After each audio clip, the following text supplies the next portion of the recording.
It's kind of wild when you really think about it. We see Dubai today, right? All those crazy skyscrapers, those huge business centers, all that.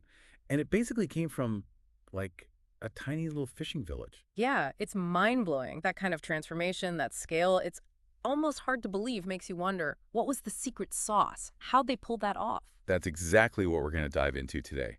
We've got some seriously interesting stuff here, breaking down the key parts of how Dubai just exploded onto the world stage. Think of it like this. We're giving you an all-access pass, right? To understand how this global powerhouse works from the inside out. Okay, so you've seen the pictures, the crazy buildings, those islands they built out of nowhere. Hmm. But today, we're going deeper. Like, how did they do it? And where are they going next? We're going to paint you a clear picture of how this, mega city rose up to become what it is. Right. So you've got this huge sweeping story, right? So many moving parts. Where do you even start to make sense of it all? I guess you got to start at the beginning. Like, what were the foundational things, those core drivers that took Dubai from, a small town to, well, Dubai? Exactly. And the research points to one main thing: visionary leadership. Oh, yeah. The article really hammers that home. Those leaders, Sheikh Rashid bin Zayed Al Maktoum, and then his son, Sheikh Mohammed bin Rashid Al Maktoum, they really stand out. They had this whole build it and they will come mentality. Yeah, and back then, that must seem like a huge gamble. Totally. Especially since oil was like their main thing economically in the beginning. Yeah. But they knew they couldn't just rely on that forever. So they started pushing to diversify the economy, Hmm. trade, tourism, real estate, all that, recognizing that early on, that was a big move. Absolutely. And you can't ignore Dubai's natural advantage. Its location geographically, right in the middle of everything, perfect for a global trade hub. Which is exactly what they turned it into, right? And not just that, they invested heavily in infrastructure. The Jebel Ali port, which has become, I think, one of the world's biggest man-made harbors, Right. and Dubai International Airport, that's like a central hub for air travel now, those were game changers. For sure. Building that kind of infrastructure shows they were playing the long game. And then there's the free zones. Think about it.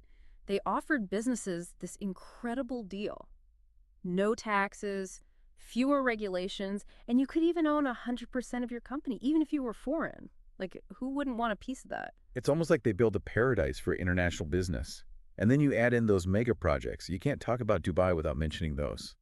The Burj Khalifa, still the tallest building on the planet, Hmm. the Palm Jumeirah, the Dubai Mall, and they even hosted Expo 2020. These aren't just buildings or events, they're statements. Yeah, it's about putting yourself on the map and making a statement, a big one. And, the article mentions that tourism in Dubai is now a $30 billion industry.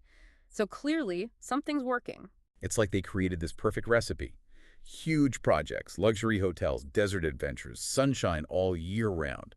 It's a tourist dream. But, okay, you've got the vision, the location, the crazy projects, but you need the right environment for businesses and people to thrive. That's where those business-friendly policies come in. Right on. No income tax. That's huge for people with money and for skilled professionals. And then the free zones, making it easy to start a business, own it outright, and all the visa options, especially the golden visa, that's a magnet for investors and top talent. So basically, they've been playing 4D chess this whole time, a multi-pronged strategy, constantly evolving. And speaking of evolving, let's look ahead. What's next for Dubai? What's the roadmap?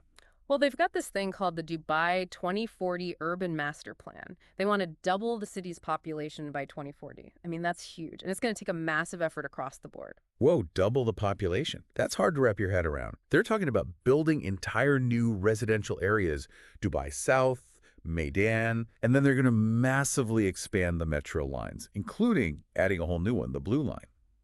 They're thinking big, to say the least. It's not just about getting bigger, though. They're also emphasizing green spaces, making the city more sustainable, more livable. They want to be a smart city, an environmentally conscious city. Which brings us to the next point, right? Moving away from oil, diversifying the economy, they're looking at what's next, the industries of the future. It's about being ahead of the curve. They're investing in AI, fintech, blockchain. They're building up the Dubai International Financial Center, the DIFC. It's basically becoming this major global financial hub. And they want to be a leader in the crypto world too, with virtual asset regulations and all that. It's like they're saying, hey, we built this amazing city. Now let's build the digital infrastructure, the tech infrastructure for the future.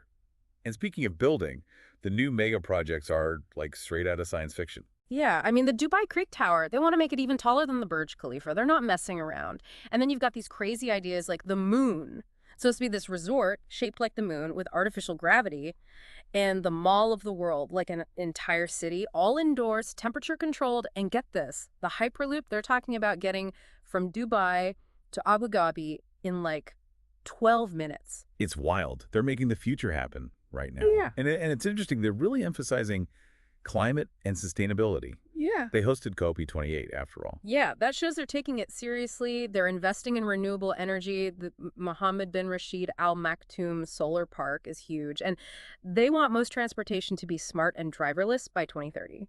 It's a commitment to a greener future. And they're making it easier for people to come and be a part of all this, right? With new visa policies. Exactly. They've got the remote work visa for digital nomads, freelancer, and startup visas. They've even expanded the golden visa to include top students, scientists, artists. They want the best and brightest. It's a city that's not just growing, it's shaping its own future.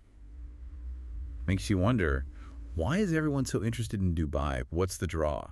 Well, a lot of it is that, the world's kind of a crazy place right now, economically, politically, and Dubai is seen as this stable place. No taxes, pro-business, people and companies are flocking there. It's like a safe haven. A safe haven in a storm, but it's also becoming this, like, global center for luxury. Oh yeah, it's up there with the best of them. You see all those supercars, the private islands, the crazy expensive real estate deals. It's definitely becoming a playground for the ultra wealthy. Like the new Monaco or something, and they're hosting all these global events, Expo 2020, COP28, and all big sporting events. For sure. Hosting events like that puts you on the global stage. It's about prestige, about collaboration. Dubai is becoming a central meeting point for the world. And they're not shy about their ambitions to be a tech hub. They want to be the Silicon Valley of the Middle East, and they're putting their money where their mouth is. Yeah, you see companies like Binance and Bybit setting up shop there. And then you've got over 200 nationalities living in Dubai. That's a melting pot of cultures, ideas. It's a truly global city, Mhm. and it seems like their government is really focused on planning for the future. They've got this new program, the Dubai Future Experts Program, DEEP, they call it. This is actually pretty cool. They're building a whole network of like foresight experts within the government to anticipate changes, develop strategies, that kind of thing. They want to be proactive, not reactive. So it's about training people to think strategically about the future. Exactly. Give them the tools, the skills to make smart decisions. Abdulaziz Al-Jaziri, he's the deputy CEO of the Dubai Future Foundation. He says the goal is to embed this future-oriented mindset within the government. It's pretty forward-thinking. Yeah, it's like they're future-proofing their government. And they've structured the program in two levels, the Certified Foresight Practitioner and the Certified Foresight Ambassador. What's the difference? So the first level, it's like boot camp for future thinking. You learn about the methodologies, horizon scanning, identifying those future trends, and then scenario planning, specifically for Dubai. So they're learning the nuts and bolts of predicting the future. What about the second level? That's where it gets real. You take what you've learned and apply it to a real-world challenge, something facing your sector or Dubai as a whole. You develop a foresight project with recommendations, an implementation plan. So it's not just theory, it's about making a real impact. The program has expert-led training, case studies, all that good stuff. And if you complete it, you get certified. Yeah, by the Dubai Future Foundation and the Executive Council of Dubai. Plus, you join this network of foresight professionals, get access to more training, special events. It's a great opportunity for anyone who wants to be a part of shaping Dubai's future. It's pretty clear. They're not leaving the future to chance. So, thinking about everything we've discussed, Dubai's success seems to be a combination of factors, right? Visionary leadership, that strategic location, amazing infrastructure, and those business-friendly policies. And a constant focus on what's next. Investing in the future, AI, sustainability, that super fast transportation, plus programs like this deep initiative to make sure they're prepared for whatever comes their way. So when you think about Dubai's journey and those ambitious goals they've set, what do you think was the most important factor in their success? What do you make of their ambition to not just ride the wave of the future, but to actually shape it? What stands out to me is that they have this long-term vision, right? Yeah. And they've been sticking to it. They're adaptable. They embrace innovation. I think Dubai's story really shows what's possible when you combine strong leadership with a global outlook. It's a unique approach, that's for sure. So here's a thought for you to chew on. Is Dubai a one-off? Or could other cities, other countries learn from their playbook? Could their model with its unique mix of central planning and being open to the world, offers some lessons, maybe even some warnings. For those who want to achieve that same level of growth and influence in the 21st century, that's something to ponder.